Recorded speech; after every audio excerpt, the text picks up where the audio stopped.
Hi, everyone, and welcome to another episode of Pickleball and Politics, where I combine my quest to stay out of the kitchen with my passion for politics. As you can see, I'm back where I belong, so to speak. I just got back from the South, and as you know, I start every episode with a little bit of pickleball, and even though I took my paddle with me, I didn't play once. So you know what that means? That means I'm going to stink because I haven't played for like 3 weeks now. That means when I go to play, I'm going to stink. So I'm not excited about that, but I'll tell you about it when I see you next. It's the eve of the Iowa Caucus. Yes, the day we have been waiting for. I feel almost like I was 10 when I was 10 years old, and it was December 23rd, and it was the night before Christmas Eve, and I knew Santa was coming and I was going to get gifts and all that stuff. That's how I feel, because this is just like Christmas Eve to me. It really is. As you know, they are predicting frigid temperatures in Iowa this week. I mean, frigid. But everybody they talk to, they seem to be just going, who cares? It's just, you don't stay out long. It's not like we're having a picnic or anything here. You get out of your car and you go in. So a lot of these people didn't seem to be too concerned about the frigid temperatures that are predicted. The media seems to be concerned with the frigid temperatures. Either they're not used to cold, or they're trying to make something out of something that's not. And I think they're trying to add an element of drama and intrigue to something that we already sort of know the results to. So the frigid temperatures, as far as I'm concerned, will not affect Trump at all, because he has a very, very organized campaign in Iowa, and he has, without a doubt, the most loyal followers. I mean, his supporters love him. They would walk across a bed of nails to go to a rally. I know that. I've been around them. I've seen them. They're just have a fever for the man, and they just love him. And I know that those people caucusing in Iowa, I have no doubt that Donald Trump, no doubt at all that he will win, and he'll win big. And that's what I think. They're super organized out there, and the Trump supporters are just so loyal. They're going to show up. Now, I want to talk about the latest polls just came out. It was from January 7th to the 12th, the Des Moines Register. And it was of likely GOP caucus goers, and they had Trump at 49, which is down a little bit than the last Trump poll, which had him at 51. Haley at 20, up a little bit. She was about 16 the last time we talked. DeSantis is at 16, and Ramaswamy Vivek is at 8. So,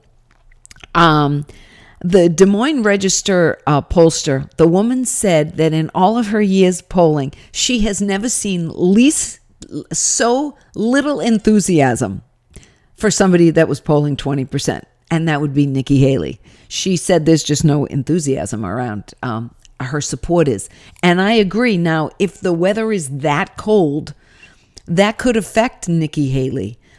Because if her supporters aren't really enthusiastic, they're not going to, walk across that bed of nails for her. Now, analyzing these numbers and analyzing Trump going forward and Nikki going forward and how it leads into New Hampshire, I think it would be great for Donald Trump if Ron DeSantis came in second tomorrow. So keep that in the back of your mind. I think it would be good. If Nikki gets like 25% or something, that's going to show that she's having some momentum, especially going into New Hampshire. No, I think it would be good for Trump if DeSantis comes in second tomorrow, and that Nikki does not do as well as expected. I'm saying for Trump. Also, interesting about DeSantis, they got him polling at 16. He polls at 16, then he's at 18, then he's at 17, then he's at 19, then he's back at 15, then he's at 16.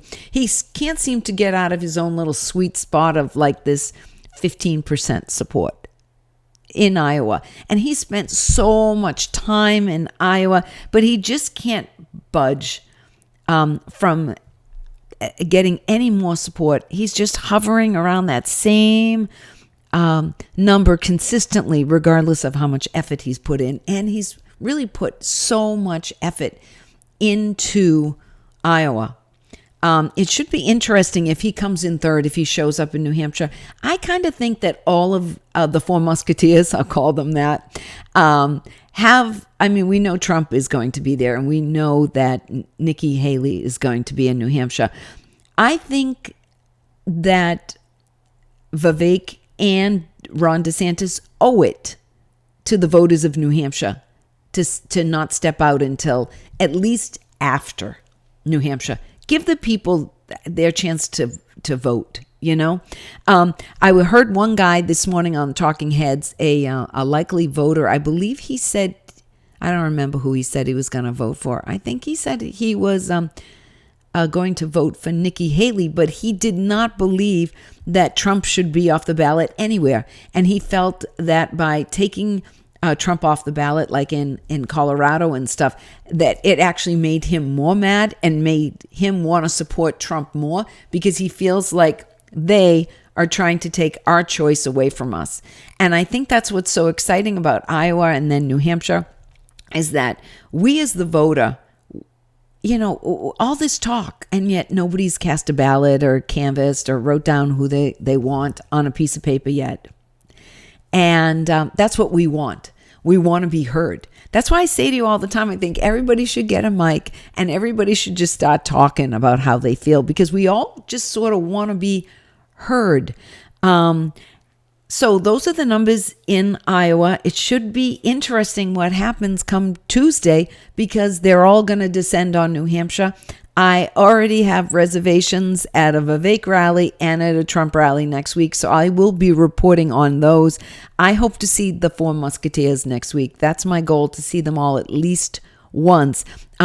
St. Anselm's also had a poll out. It came out January 11th, and it has Trump. It polled 1,200 likely voters, GOP voters, and they had Trump at 48, Nikki at 31, which is pretty high.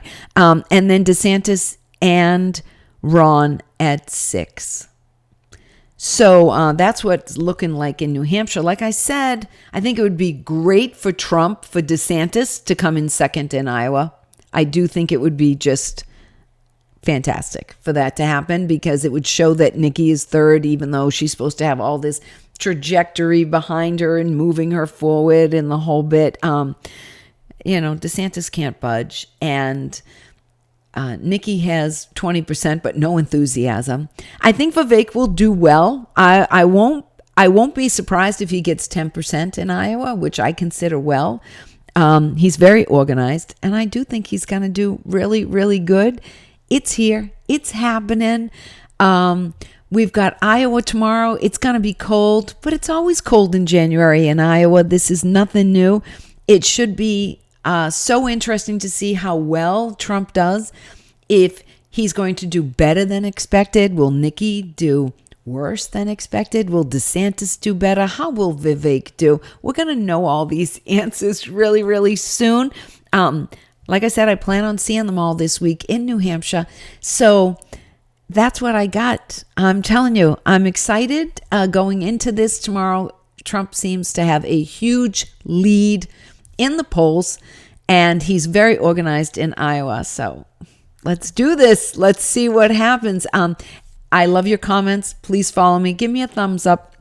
You can reach me on Getter or Instagram at Pickleball and Politics. You can go to Twitter or X, whatever you're calling it now, Pickle and Paul. You can go to my website, pickleballandpolitics.com, or you can leave me a message on my YouTube channel. I answer them all, and I like when after I say something to you, you say something back. So leave me a comment at Pickleball and Politics. So until next time, I'll be seeing you a bunch this week, maybe on the road. And it's going to be great. So this is the week we've been waiting for. The next 10 days is going to be really, really interesting. And it's Christmas Eve. All right. Until next time, I'll see you again soon on Pickleball and Politics.